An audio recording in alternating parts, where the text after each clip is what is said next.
Hey nerds, Jared Bear here. Welcome to the channel. Today we're going to rank the Elden Ring bosses, my very first Soulsborne game. We're going to put them in a tier list. My very first encounter with this test of might, all the difficultness that comes with these Soulsborne games. And yeah, we're just going to put these in order. I'll show you how we do that in just a second. If you want to watch any of the boss fights, they're all here.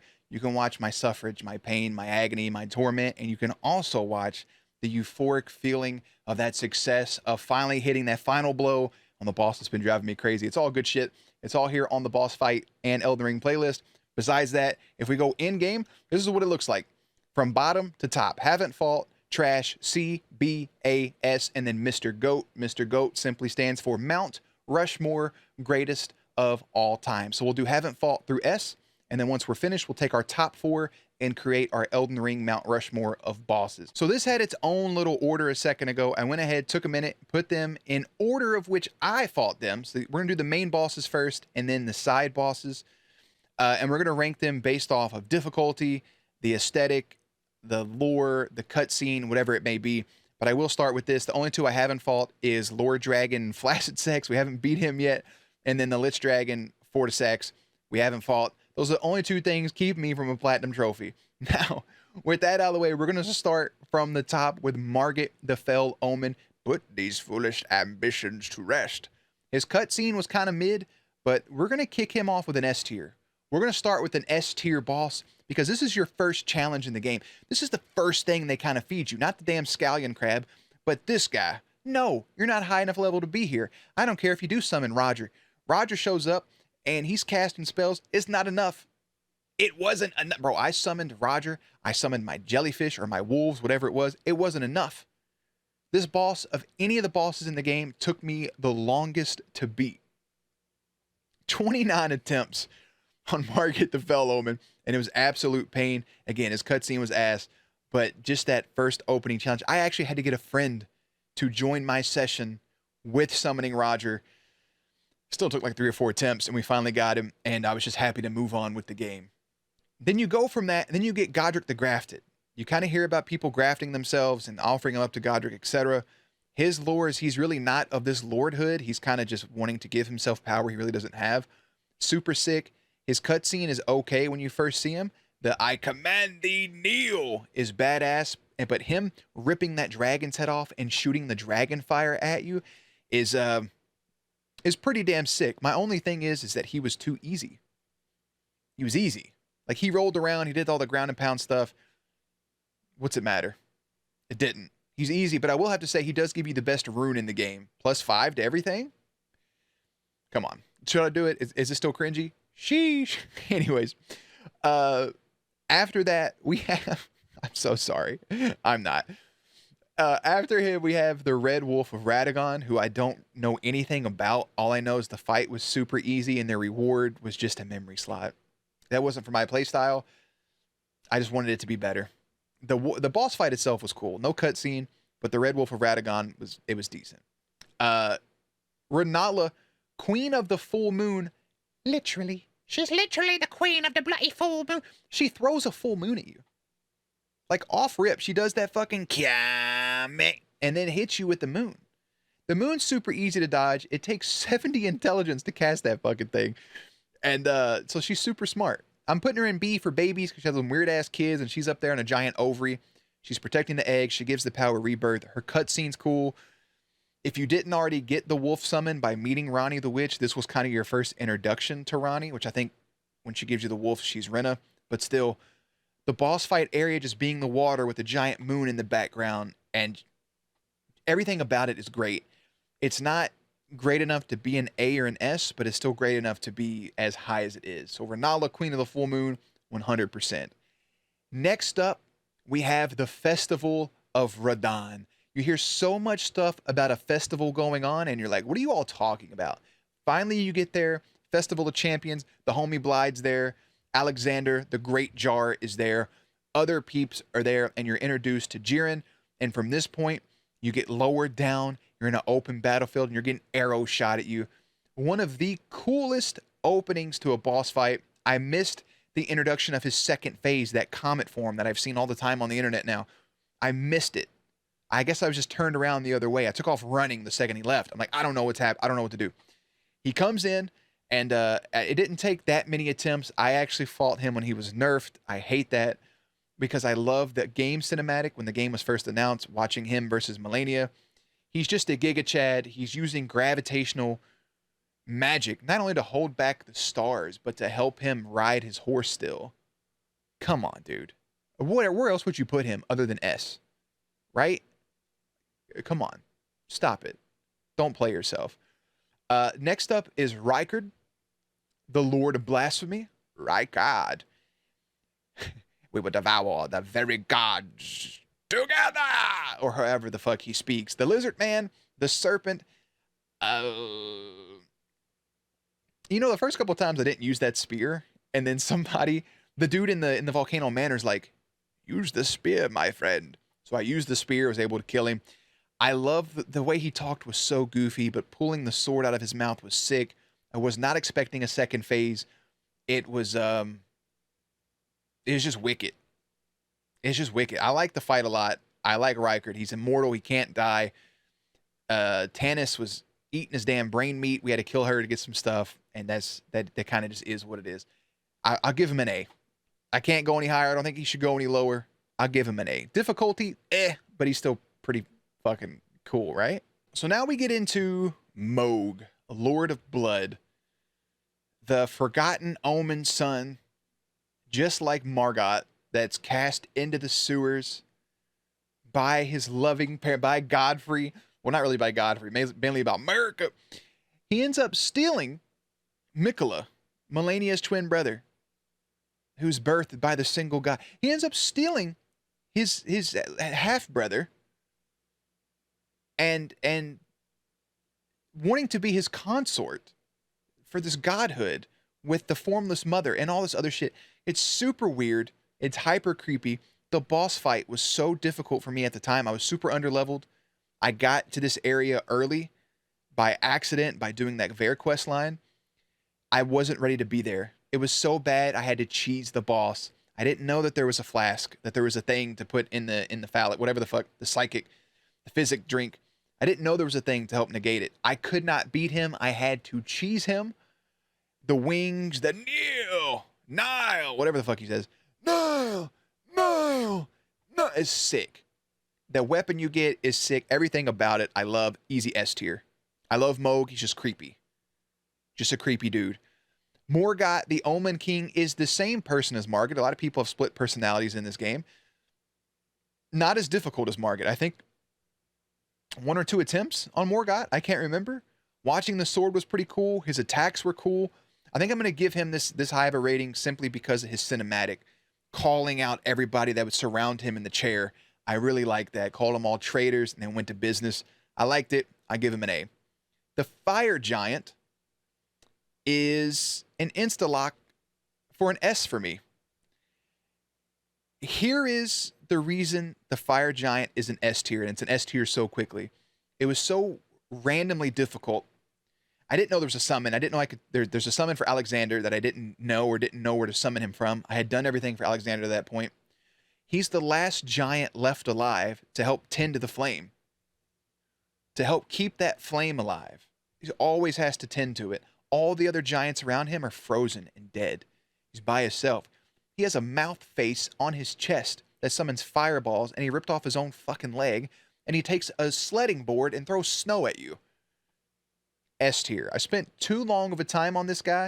I think I had him down to a 1-hit and died. Very frustrating. But the Fire Giant, I wish I knew his name. He's a badass. I like the way he looks. I like everything about him. And again, my list, S tier. I am Melania, Blade of Mikola, and I've never known defeat. Melania by far is an insta-lock for an S tier. Do you want to know why? First cinematic, her versus Radon, not knowing anything about the story, anything about the game. You think this is your main protagonist. And really, she just rot nukes things. She's infected by the Scarlet Rot. Infected. Her limbs have fallen off due to the Scarlet Rot. Born from Ratagon and America. Her and her twin brother, Mikola. Mikola working on a certain needle to help cure this Scarlet Rot. She's the one that infected Radon with the Scarlet Rot to make him the way that he is. He's like a zombified big-ass dude who just wants to eat flesh, looking for a way to die. That's why there's a festival of champions, for an honorable death because of what Melania had done to him. Melania the Severed, also Melania Blade of Mikola, and also Melania the Goddess of Rot. Everything about this character is sick. After playing the game, I had to rebuy. I played it on PlayStation and play with friends. After beating the game and beating Melania, this is my favorite boss fight in the entire game. I had to rebuy the game on Xbox so I can get the statue. I had the statue right above me, and it's one of those things I had to do. Melania, all around, the Valkyrie theme, everything about it is sick. The only downside is the helmet that you get for beating her from the armor. The red hair looks like trash on it. Everything else is great. Her weapon's great. The waterfowl move is, I thought it was water flow, is sick. Her flower nuke is filthy. I only have one bad thing to say about it. The second phase of the boss fight was ruined for me in chat moments before it happened by a personal friend, which makes it even worse. He was like, yeah, wait till the second phase. I'm like, bro, you just ruined a great moment for me. I love being surprised by second or even third phases from bosses.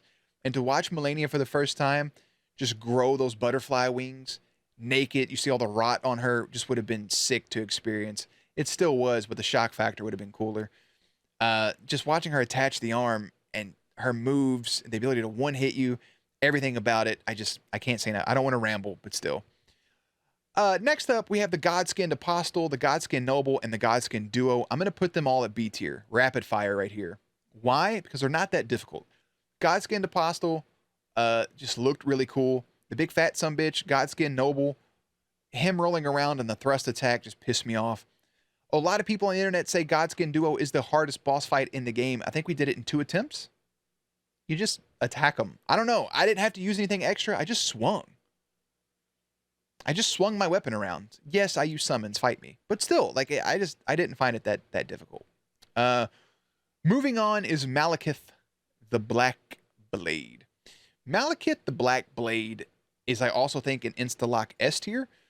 You meet the clergyman Beastmaster, whatever, early on in the game, kind of, in the top right-hand up at Caelid. There's a little good farm area up there if you backstab those dudes. And there's a giant gargoyle as well. And you feed him the death root because of the whole destined death thing. And it's the same character. They both have the same destined death rune on their left hand. People say it's not. It is. And you watch Malachith, you watch him turn into Malachith and the black and gold armor, and it reminds you a lot of Guts' Berserker armor. And it's just really, really fucking cool. I think we did it in 1 attempt, maybe 2. It's just super sick. Everything about it, that's all I could say. This is the shadow to Queen Marika. This is her shadow, who she gave the rune of destined death to eliminate death in her lands. And yeah, really, really good fight. Okay. So next up is Sir Gideon Ofnir. The all-knowing Sir Gideon Ofnir is the easiest boss fight in the game, and here's why. That we Fuck you, Gideon, bro. I was cool with you, bro. I was cool with you with your weak ass. I don't know what else to say. Sure, I'm using bleed, whatever else is going to say what you want. To beat a boss in less than 7 seconds, trash. Trash. I don't know what else to say. Next up is Godfrey, the first Elden Lord / Horaloo. This guy is used on promotional art, and he's not that important. Yes, he's the first Elden Lord. Yes, he married Queen Marika, and yes, he had those initial wave of kids, including Godwyn the Golden, Godfrey, etc., all the way down that line. But you also have Moog and Margaret, if I had that family tree right. I thought he'd be cooler. The Siraj thing just is kind of there. He goes into Horaloo, and that was disappointing. I think I died once to Godfrey. We one-shot pretty much Horaloo. I watched the powerbomb thing he did during a speed run. I thought that was pretty sick. But you know what? You're the first Elden Lord. I'll put him first in the A tier. I love his look. His cinematic was cool. He just should have been more important, in my humble opinion. Next up is, we may get cut off here. Next up is Ratagon / the Golden Ratagon of the Golden Order and the Elden Beast. Ratagon is difficult on his own. The Elden Beast is such a cool looking boss. It's an amazing boss, actually. But its mechanics are shitty. It just runs from you the whole time. By the time you get in range to do an attack, it's on the other side of the map again. And it's very tedious. It got super annoying. The second longest boss I had to fight. I love the Ratagon fight, but turning into the Golden Order, or turning into the Elden Beast was kind of lame. But this is when you do get the realization, spoilers, right now, click ahead like 10 seconds, that Ratagon and Margaret are the same person. The falling leaves tell the story, the changing of the hair color, very beautiful. I'm going to give it an S tier, just because of how difficult it was. There you could see it there. Ratagon of the Golden Order and the Elden Beast. I think that's appropriate. So that's it for our main bosses. We'll kind of rapid fire these other bosses. Starting off with Flying Dragon Agile. This is like the first boss you find in the game, really. I didn't see it until later. I wish I would have had that moment everybody else had, like early in the game. I'll give it a C tier. Misbegotten. I also kind of one-shot. This is one of the easier fights. It's just kind of right there. Just kind of run through them. Nothing really else to say about it. The Mimic tier. I'm going to give the Mimic tier a strong B. And here's the reason I do that. I didn't know you could take off your clothes and fight the damn thing weakened when you put all your armor back on. You can make it empty-handed and it's just punching you. I didn't know you could do that. So the Mimic tier fight can be as easy or as difficult as you want to make it. And I think that's why it deserves right here smack dab in the middle of a B tier. I think it's what it deserves. It's a really cool fight. You get to fight yourself. I enjoyed it. Whatever. The Crucible Knight and the Misbegotten Warrior. You do this after you fight Radon. If you go back to that area, they're just super easy. I don't know what else to say about it. They're just kind of there. Commander Nya, this guy, C tier. Not much to say. These next ones will be super rapid fire. The Dragon Skin Soldier, I kind of like 3-hit. Elmer of the Briar, didn't get a chance to move. I didn't really get to experience him too much. The Valiant Gargoyles, I was super over-leveled by the time that I got to them. I was so intimidated by the Clergy, right? The Beast guy. That Gargoyle, taking almost a full game for me to beat. To fight two of them at the same time, ended up being super easy. Fia's Champions, also super easy. And then the Magma Worm Maker. I'm going to move this one up just because I could see where it could be fun, but I also kind of one-hit it. Loretta, the Knight of the Hagel Tree. This is all I have to say about Loretta. You don't want to hit me with that? Fucking motherfucking bitch! What the fuck even was that? I'm dead, by the way, in case you couldn't tell. Look how much health she doesn't have. And she's dead, by the way. Yeah, dead after the fact. Exactly. So, Loretta, I'm going to give you a C tier. You really kind of pissed me. You know, I'll put you right here. You pissed me off. You were super cool. It was random. I loved it. Just pissed me off. The Regal Ancestor Spirit, having to go around and light all those things, was really, really, really well done. It's a beautiful fight I did offline. These next three, I think I did all these offline. The Regal Ancestor Spirit was so cool, and I wish I could have experienced it a second time. And you can. There's another spirit. But I just really enjoyed it. I should have did my reaction to it. I'll give it a B tier for how cool the music is. I'll move it up, by the way. Just the music, everything around it, I really loved. The full-grown Falling Star Beast, it's not trash, but it was super easy. And then Astel, the Natural Born of the Void. I always heard that this thing was damn near impossible to beat. All I heard was the name Astel. I didn't get to look at what it looked like. And then I walk into the room and I have to fight it. Holy fuck. Holy shit. This thing is terrifying. Took a couple tries, but we got it. I'm going to give it an A tier. So here's our list. I'm going to zoom out a little bit. Here's our list before we actually move into our Mount Rushmore greatest of all time. There they all are. Here's my S tier.